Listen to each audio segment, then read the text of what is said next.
Back at it again, baby, and we got another one with MrBallen. Let's jump into it. In 2009, the popular true crime TV show Cops just happened to be in South Florida filming when a truly diabolical crime was committed there. And so cops captured this crime on camera. But someone in their footage was hiding something. And when you know what that something was, it becomes very obvious when you watch. But before we get into today's story, if you're a fan of the strange, dark, and mysterious delivered in story format, then you've come to the right place because that's all we do, and we upload once or twice every week. So if that's of interest to you, please ask the like button if you can borrow their car for the week, and then when they say yes, spend that week driving around picking up as much roadkill as possible and packing it into their trunk. Picking up as much roadkill as you possibly can and pack it into their back seat in their trunk and then return the car. Also, please subscribe to our channel and turn on... Listen, bro. Listen. Bro, that is so dirty. That car will never smell the same. My God. Ugh. If you've ever driven past some roadkill, you know how bad sometimes that stuff can smell. That just be funky. On all notifications so you don't miss any of our weekly uploads. All right, let's get into today's story. Ugh.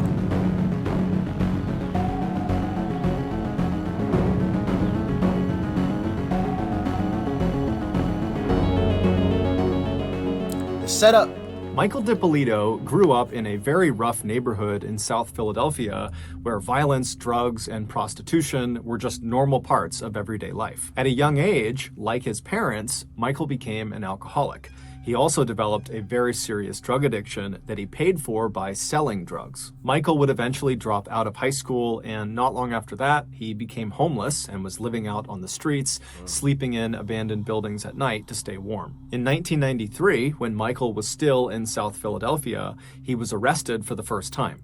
He was charged with possession of an unknown drug as well as intent to distribute this unknown drug. Court records don't specify what drug this was. However, Michael just did not show up for court, and so a warrant was put out for his arrest. Michael would somehow manage to evade police capture, and by 1997, he had fled South Philly altogether and landed in South Florida in a town called Boca Raton. Uh-oh.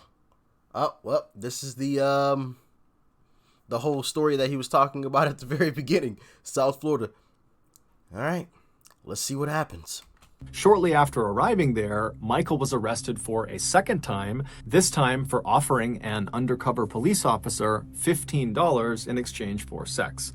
Michael would plead guilty to soliciting prostitution, however, he would just get released. A year after the prostitution arrest, Michael was sued by a former girlfriend named Karen Tan, who claimed he was the father of her son, and so he owed her child support, and Karen had a DNA test that backed up this claim.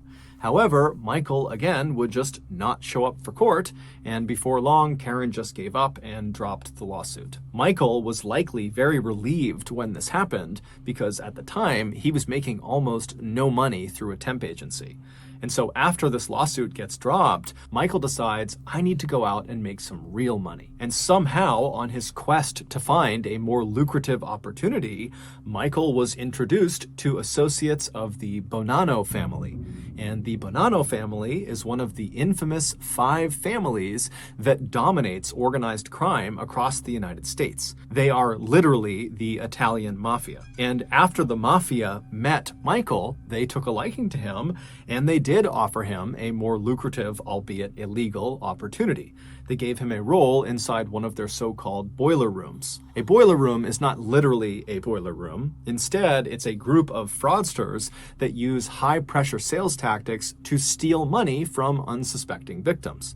Typically, the way it works is the fraudster will cold call someone, and they will tell them that they have this great get-rich-quick scheme, but you gotta give me your money right now if you want to be a part of it.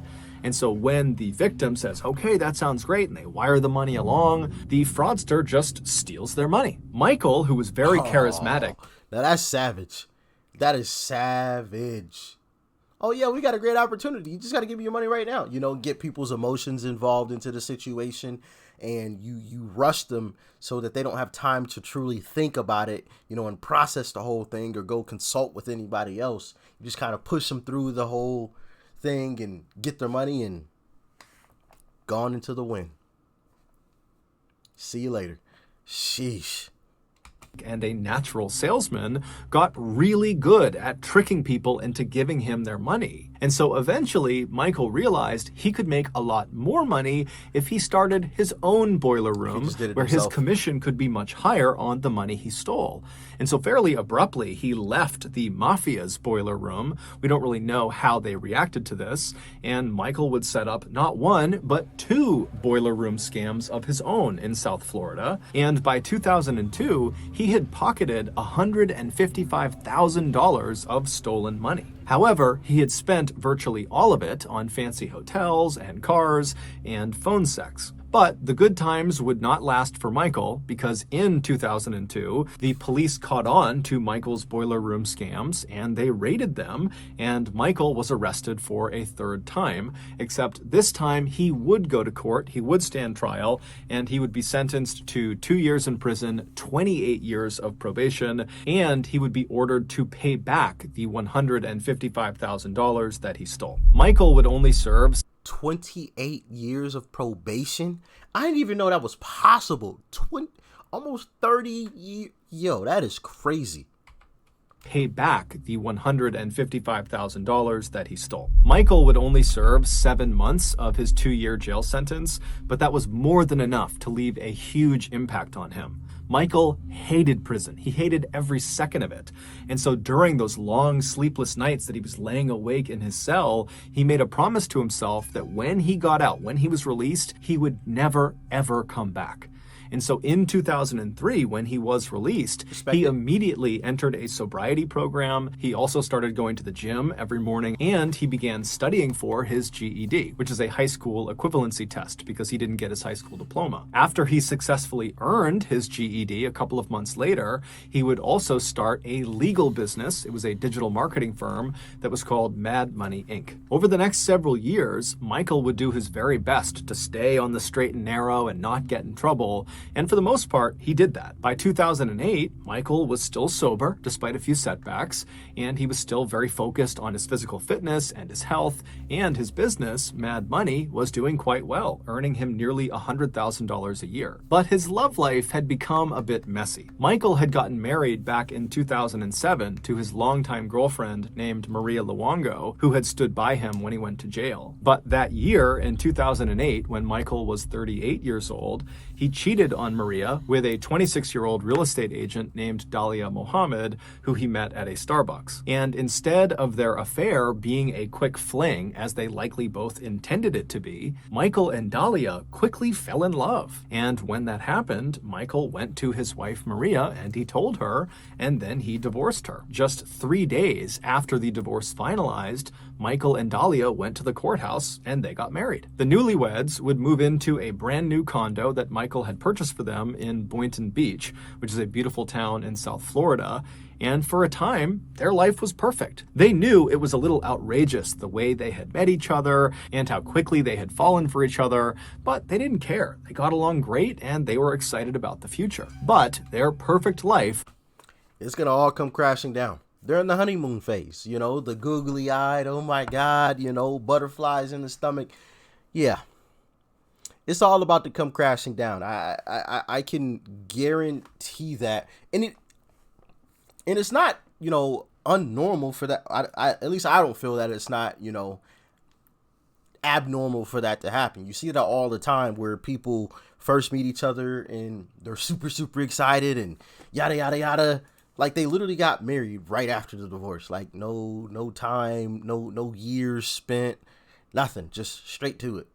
So I'm willing to bet that it all comes crashing down. And when it crashes, it's going to burn. Let's get back to the video. There we go.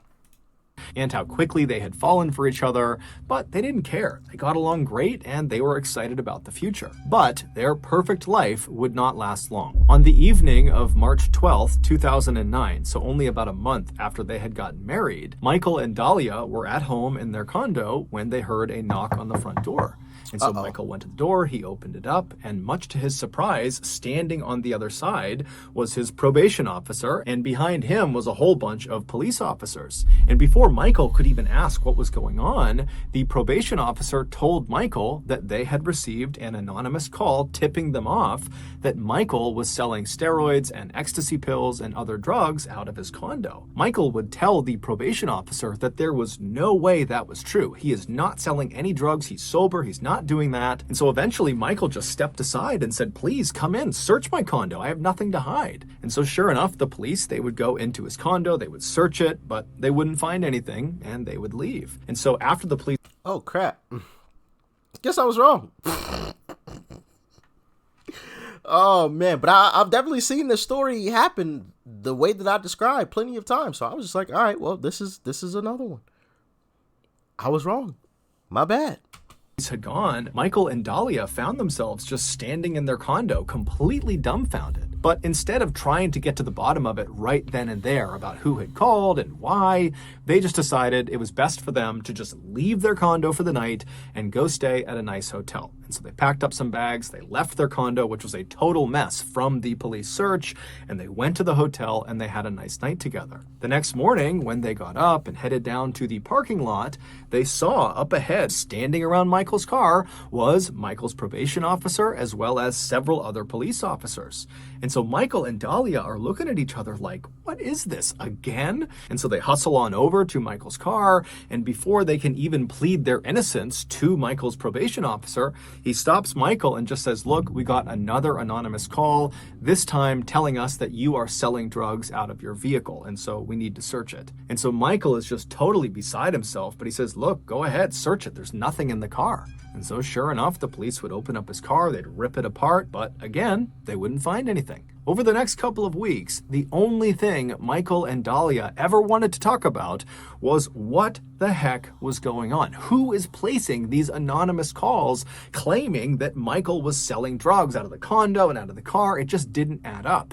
They wanted to believe that this was all just one big mistake, but in the back of both of their minds, they were thinking about Michael's very checkered past and his previous dealings with the mafia and with people he had clearly ripped off. And so maybe there was someone in his past that was looking to get back at Michael and maybe get him arrested and sent back to jail. Fast forward to March 29th, so 17 days after that first raid on their condo, and that night, Michael and Dalia had been eating dinner at a restaurant, and when they left and headed out to the parking lot, once again, standing around Michael's car were several police officers clearly waiting for him to return. And so without even needing to ask why they were there, Michael and Dalia, they go over to them and they just start pleading with them to understand that this is a setup. We do not have drugs in this car. We don't know what's going on here. Please, you gotta understand that someone's doing this to us. But this time, when they searched his car, they would find something.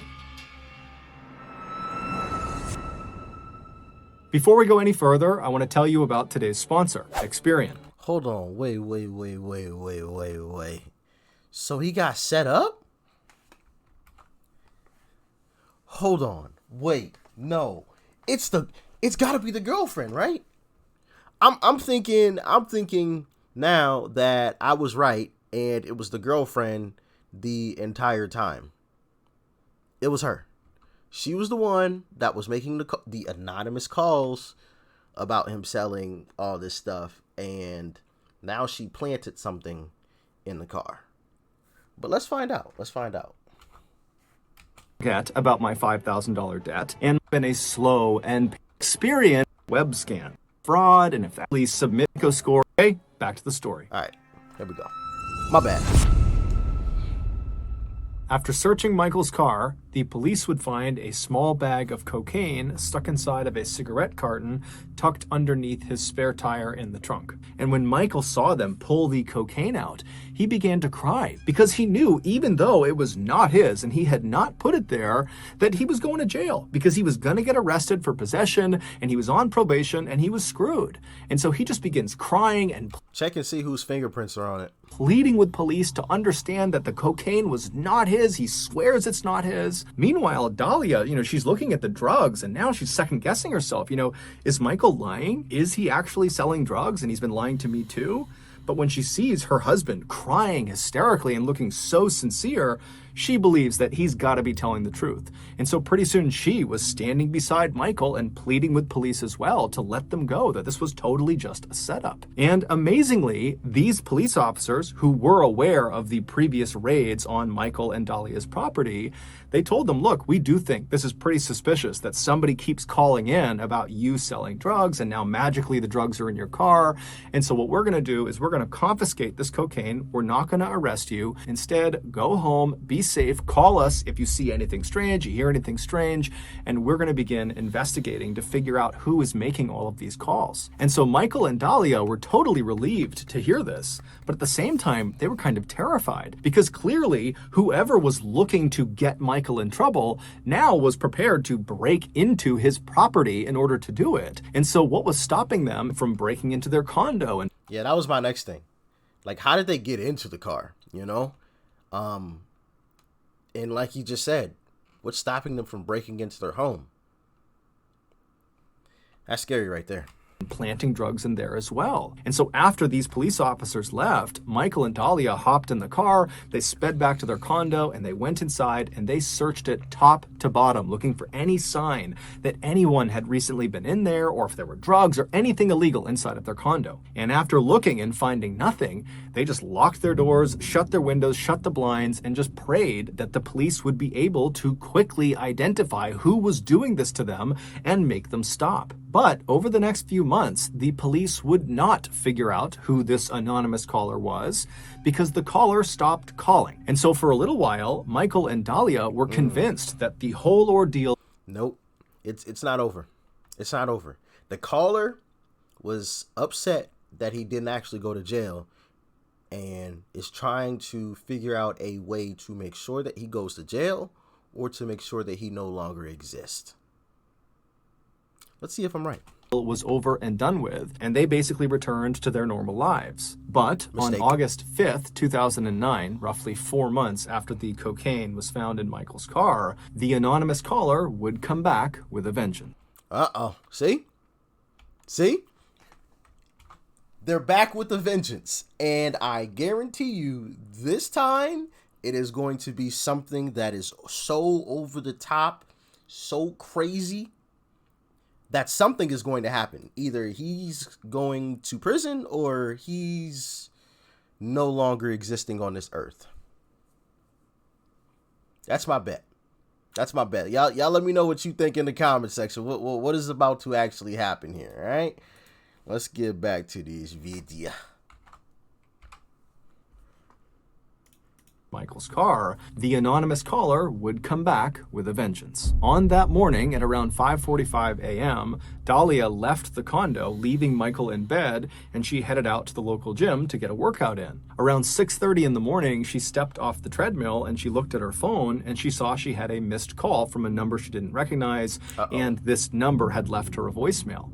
And so she calls her voicemail, she puts it to her ear, and as she's listening, her heart starts to race because it was a Boynton Beach detective telling her there had been some sort of incident at her condo and she needed to come back right away. Terrified, Dalia grabbed her things and she ran out of the gym, she got in her car, and she called this number back. And when the detective picked up, she tried to get more information from him about what this incident was, what happened. And the detective would only say that it involved her husband and he would explain everything when she came back. And so in a total state of shock, Dalia turned on her car and she sped out of the parking lot and she headed back towards her condo. And when she turned turned onto her street and saw her condo, she hit the brakes and just stared. In front of her condo were all these police cars with their lights on, and police officers were walking around, and yellow crime scene tape was lining the outside of her property. And inside of the taped off area, there were all these crime scene photographers taking pictures of her condo. And so as Dalia is sitting in her car at the top of the street, just staring at this crazy scene she's seeing, one of the Boynton Beach police officers sees her and walks up, and after confirming that she was Dalia Dippolito, he said to her, leave your car here and come with me. And so Dalia, who knows obviously something bad has happened but really doesn't know the extent of it, she puts her car in park, she gets out, and she begins walking with this police officer over towards this cluster of 3 people that are standing right in front of her property. And it would turn out one of them was the detective who had called her on the phone. And so Dalia is led over, and that detective, as soon as he sees Dalia, he walks over to her and he says to her very matter-of-factly that someone had called about a disturbance in their condo, and shots were fired, and unfortunately her husband Michael was dead. Dalia, who was totally hysterical, real photo of Dalia being told that Michael has been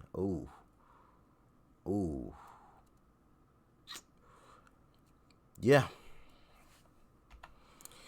I figured it was gonna end this way. It was one of 2 ways. Something crazy to where like he is going to prison, like it's just so undeniable, like he has to go, or he no longer exists. And unfortunately, man, was gently led away. Michael was dead.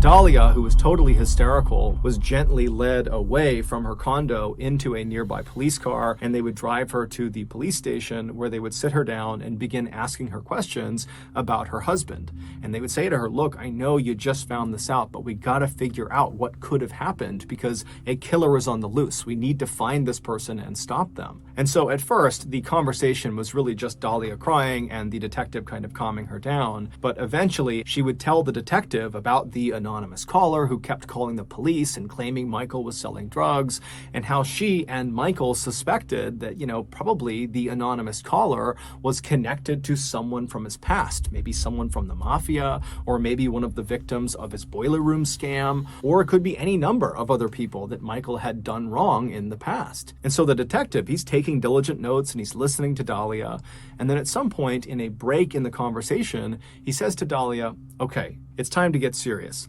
I need to know if you know this guy. And so Dalia, she was kind of looking down and she looks up, confused what he's talking about. And then the door opens and this huge guy in handcuffs walks into the room. Come here. Bring this guy in here. Get over here. Get over here. You know who this guy is? No, You've never seen him before. I've never seen him before. Ever. Do you know her? Put your head up and look at her. Put your head up. I've never seen him. What were you doing coming out of her house? Get him out of here. It would turn out Dalia was lying. She did know who that guy was. Almost immediately after marrying Michael 6 months earlier, she had stolen $200,000 from him, but apparently that wasn't enough for her. She needed the rest of Michael's money as well as his condo. And so she had been the anonymous caller. She was the one calling the police and tipping them off that Michael was selling drugs out of the condo and out of his car. She was the one who planted the cocaine in the back of his car because she wanted him to get arrested because he was on probation and he would go back to jail for a really long time. But when her efforts failed and Michael did not get arrested and so did not go back to jail, Dalia moved on to Plan B. She reached out to one of her ex-boyfriends and she asked him, hey, do you know any hitmen that could murder my husband? And the ex-boyfriend at first didn't think she was serious, but when she kept asking him about it and began offering to pay and really was making it clear that she wasn't joking around, the ex-boyfriend basically told her, no, I don't know any hitmen. And then he, the ex-boyfriend, called the Boynton Beach Police Department and told them about Dalia and her plan to hire a hitman to kill Michael. And so when the Boynton Beach Police... they set her up. My guy's still alive, huh? Okay. All right. So, originally, in my original assumption, I was right. Because I said that after the honeymoon phase, if it comes crashing down, it is going to burn. And burn it did. Holy. Police department found out about this plot, they immediately had one of their undercover agents pose as a hitman and set up a meeting with Dalia. And so the undercover agent was that huge guy in handcuffs that was led into the room with Dalia. And so Dalia goes to meet the undercover agent, the fake hitman. She gets into his car, and there's a hidden camera in the back seat that's filming her the whole time. And she's caught on camera saying she wants to kill her husband. She gives money to the undercover agent. And then as she's about to get out, the agent turns to her and he says, "Are you sure you want to do this? Because as soon as you leave, it's done. I am going to kill Michael and you can't stop it." This is Dalia's reaction.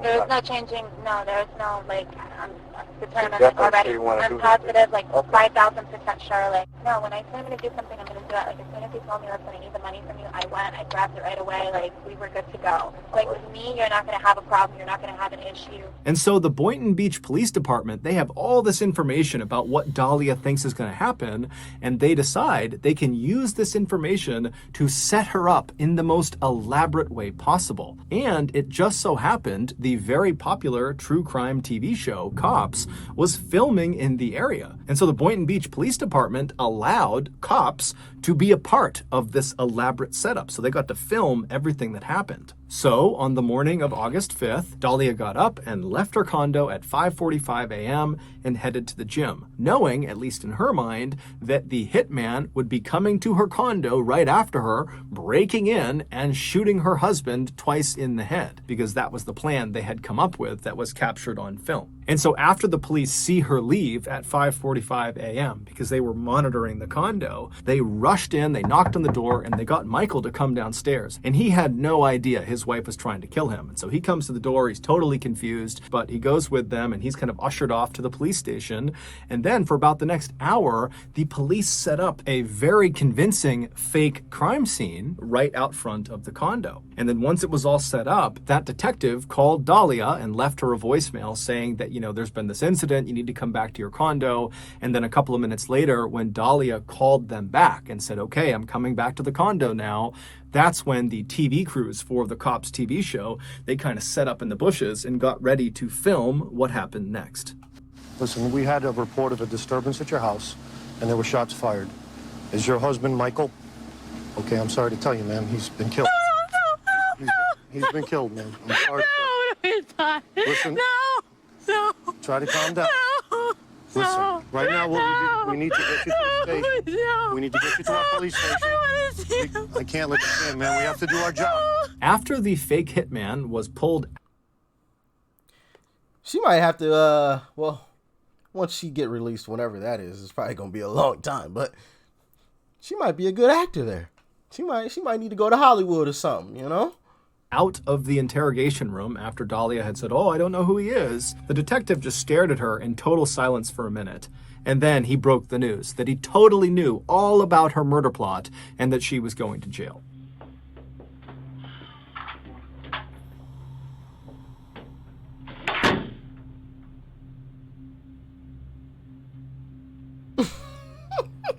You're going to jail today for solicitation of murder. You're under arrest. That's an undercover police officer. Everything has been recorded. You were photographed in the convertible when you sat in his car in the front of CVS. What do you want to do? What do you want to do here, I didn't do Dalia? anything. Listen to I me. didn't do anything. You're going to I didn't jail. do anything, please. I didn't do anything. Tell me you didn't do anything. I didn't do anything. You're going to jail today. As soon as I'm done, they're going to come in here and handcuff you and take you to the Palm Beach County Jail, book you for solicitation of first-degree murder. I'm locked up. They won't let me. She about to be in there jamming to that Akon. Your husband. Your husband is well and alive. Thank God. Oh, yeah, thank God. Please, can I see him? No, he doesn't want to see you. I so wanted to see him. He doesn't want to see you. Please. After Dalia was arrested, she was still sitting in that interrogation room when the Boynton Beach Police Department made a special point of walking Dalia's husband, Michael, past the open door so she could see him. Here's her reaction. Oh my God. He's alive. Come here, please. Come here. Mike, come here. Come here, please. Come here. Can't fix it. Why not? I didn't do anything I to heard you. you. Mike, come here, please. Come here. Okay. Like, we'll take her back to Brooklyn, please. Dalia was initially sentenced to 20 years in prison for what she had done, but after a retrial because of jury bias, her sentence was reduced to 16 years. Oh, she went from 20 to 16. So that's going to do it. If you got something out of today's Man, oh man, did that get a little out of hand? Oh my goodness. And I was right in my initial assumption. I started second guessing myself. I was like, hold on, wait a second. Wait, am I wrong? Huh? What is happening? You know? But no, I was right the whole time. When it comes crashing, it burns. Y'all let me know what you thought about this one in the comment section below. Like, share, comment, and of course, hit that subscribe button right up over there. Click that thing before you go to subscribe. And then after you do that, check out that video too. You might like it. Peace and love. I'm out.